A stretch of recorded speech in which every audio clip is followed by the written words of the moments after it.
What's more powerful, a major ad campaign or a single Instagram post? When Taylor Swift endorsed Kamala Harris, her post racked up over 11 million likes, and according to BBC and Fair Election Center data, nearly 340,000 users clicked her custom link to vote.gov within 24 hours. That's not just hype, those are real numbers, real actions, and a real impact on voter registration. But does this massive surge of engagement actually change an election's outcome? Or does it just create a massive echo chamber? Political campaigns are strategically using influencers not just to win hearts, but as precision tools to mobilize very specific demographics. But that surge of clicks is just the start. So how exactly do campaigns harness that loyalty? When it comes to influence, fandom changes the game entirely. The phenomenon is known as the fandom effect. It's not just about celebrities speaking out. It's about how the bond between fans and their favorite athletes creates a unique channel for political messages to break through. Instead of tuning out, diehard fans often become more attentive when their favorite athlete speaks up. That's the twist.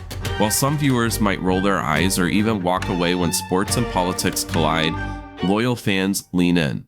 This isn't just a gut feeling, it's a pattern backed by research. Bettina Cutter-Wilkinson, a political science professor at Wake Forest University, and her colleague Lisa King, a psychology professor, have studied this exact effect.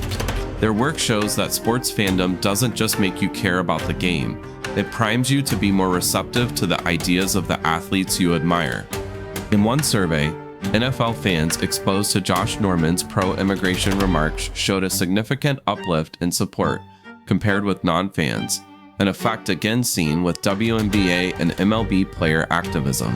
When WNBA star Skylar Diggins-Smith and MLB pitcher Sean Doolittle spoke out about criminal justice reform, their own fans became notably more supportive of those issues.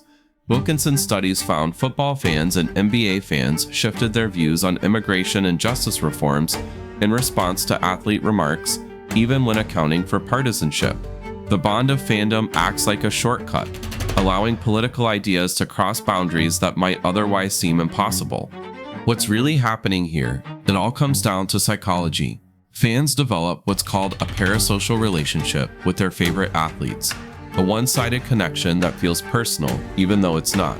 You watch them play, follow their stories, and celebrate their victories. That investment builds trust. When they share an opinion, it doesn't hit you like a talking point from a stranger. It feels more like advice from a friend. Your brain has already tagged them as part of your in-group, so their message slips past the usual defenses you'd put up for politicians or pundits.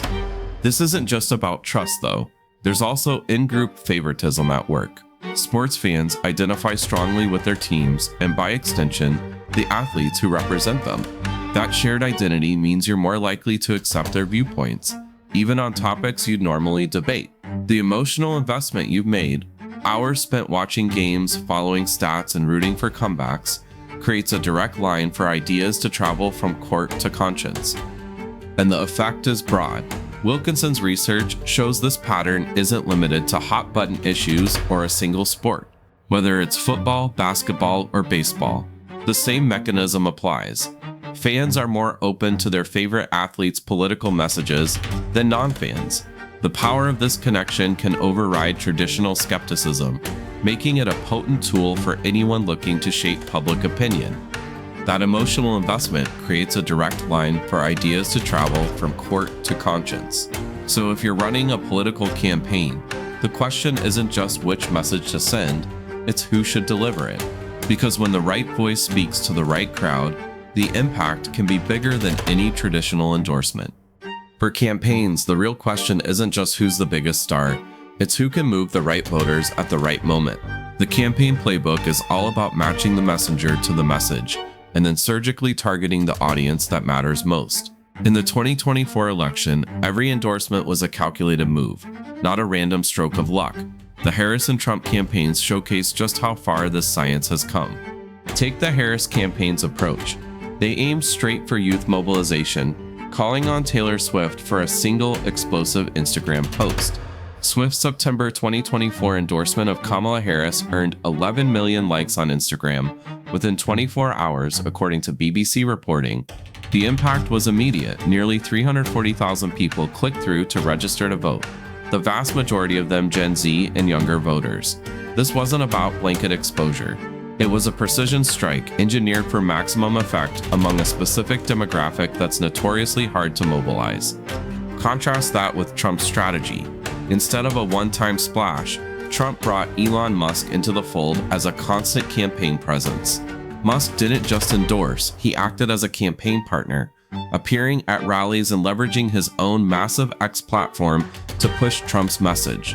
The numbers tell the story. Musk's repeated X live streams in late 2023 averaged 8 times the engagement per post compared to Harris campaign messages, according to a 2025 Sacred Heart University study. Musk's appeal wasn't for the TikTok generation. It was aimed at older, entrepreneurial, business-minded voters, and it worked. The Trump campaign's social media strategy prioritized not just visibility, but consistent voter mobilization, using targeted state-specific ads, podcasts, and collaborations with influencers to reach groups like Christian voters and gun owners. This is where the playbook gets even more granular.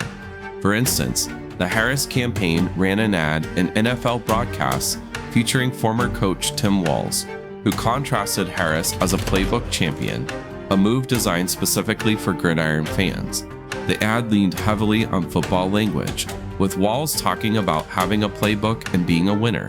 This wasn't just clever branding, it was a direct appeal to NFL fans, a group that Bettina Kuda-Wilkinson's research shows is more receptive to activism from sports-affiliated figures. By tapping into the fandom effect, campaigns could trigger trust and openness that traditional ads just can't replicate. But there's another layer to this. Celebrity endorsements don't just persuade, they create echo chambers.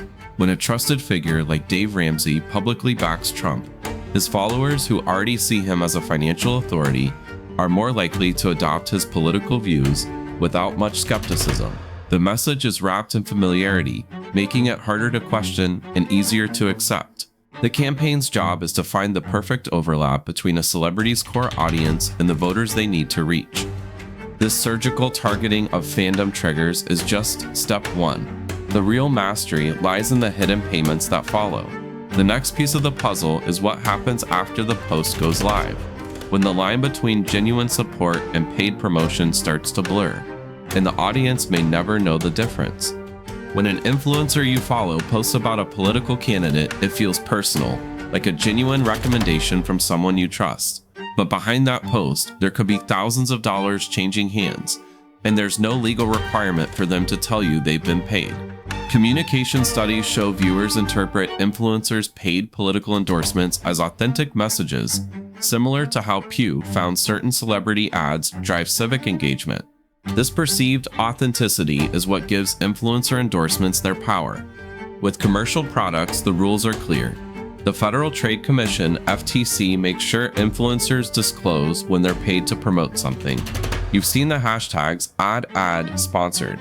Those tags exist so you know when you're being marketed to. But when it comes to politics, the rules change. The Federal Election Commission, FEC, which governs campaign finance, faced this exact question in early 2024.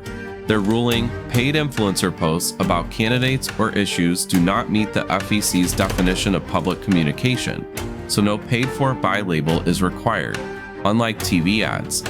This single decision created a regulatory loophole with huge consequences. Political campaigns can now pay influencers to post what look like heartfelt endorsements, and the influencer never has to reveal that money changed hands. The FEC's technicality means that these posts aren't treated as public communications, so the disclosure rules that apply to traditional ads simply don't apply here. 2 FEC commissioners dissented, calling it a missed chance for transparency. The impact is easy to overlook, but impossible to ignore. Campaigns can flood your feed with endorsements that seem spontaneous and sincere, but are actually carefully crafted, paid-for messages.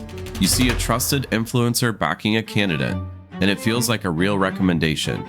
There's no ad, no disclaimer, just a post that looks like any other. For younger audiences who get most of their news and political information from social media, this lack of transparency is especially risky. They're being targeted with political messaging in ways that are nearly impossible to spot. Critics argue that this system undermines the very foundation of informed choice. Robert Weissman, co-president of the accountability group Public Citizen, puts it simply, it's vital that the flow of money behind these endorsements be disclosed, so people know when an influencer is acting out of payment, not just personal belief. But for now, that's not the reality. The current rules allow campaigns to buy the appearance of authentic grassroots support. Audiences are left in the dark, unable to distinguish between genuine advocacy and paid persuasion. This undisclosed, dark ad strategy undercuts the very authenticity that makes influencer advocacy so persuasive. It blurs the boundaries between entertainment, trust, and political action, leaving viewers with little way to know what's real and what's been bought. This shift in political strategy shows just how calculated influencer endorsements have become. From fandom psychology to legal loopholes, the influencer machine is calibrated for precision. Athlete and celebrity endorsements aren't just about popularity. They're engineered to activate loyalty and reach audiences traditional ads can't touch. As one campaign strategist put it, using trusted creators amplifies a message where traditional ads can't reach. So the next time your favorite athlete or influencer posts about politics, ask yourself, why am I seeing this now? If you found this breakdown valuable, hit subscribe to stay ahead of the next campaign playbook.